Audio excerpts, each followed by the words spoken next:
ഒംനിയം എന്ന് പറഞ്ഞ German scientific നോവലിനെ അത് ചന്ദ്രയാനുമായിട്ട് ബന്ധപ്പെട്ട് ചന്ദ്രയാന്റെ വിജയമായിട്ട് ബന്ധപ്പെട്ട് നാം ഒരു നിലാക്കനവ് എന്നുള്ള ഒരു മോഹിനിയാട്ട രൂപം ഒരു തീമാറ്റിക് പ്രസന്റേഷൻ ചെയ്തു എന്ന് പറഞ്ഞു. അപ്പോ ശരിക്കും നമുക്ക് സംശയം, ഈ ചന്ദ്രയാനി പോയ ആ സമയത്ത് നാം ഇത് മൈൻഡിലുണ്ടായിരുന്നു ഈ നോവൽ ഇതുമായിട്ട് കണക്ട് ചെയ്തൊരു മോഹിനിയാട്ടം ചെയ്യാം അങ്ങനെയല്ല അത് സംഭവിച്ചത്.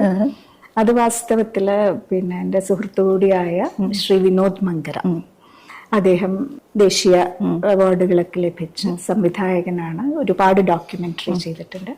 അദ്ദേഹം തന്നെയാണ് ഈ ചന്ദ്രയാൻ 3 ഈ ഒരു ജേർണി ISROക്ക് വേണ്ടി ഡോക്യുമെന്റ് ചെയ്തത്. അപ്പൊ എന്റെ ഒരു സുഹൃത്തു കൂടിയായ അദ്ദേഹം വളരെ കാഷ്വലായി ചോദിച്ചൊരു ചോദ്യം, ആ ഒരു കാലത്ത് ഈ ചന്ദ്രയാൻ 3 വിജയം ഒരു നർത്തകി എങ്ങനെയാണ് ആഘോഷിക്കുക എന്നുള്ള ഒരു ചോദ്യം, എനിക്ക് തോന്നുന്നു ആ ചോദ്യമാണ് നിലാക്കനമായി പുറത്തു വന്നത്.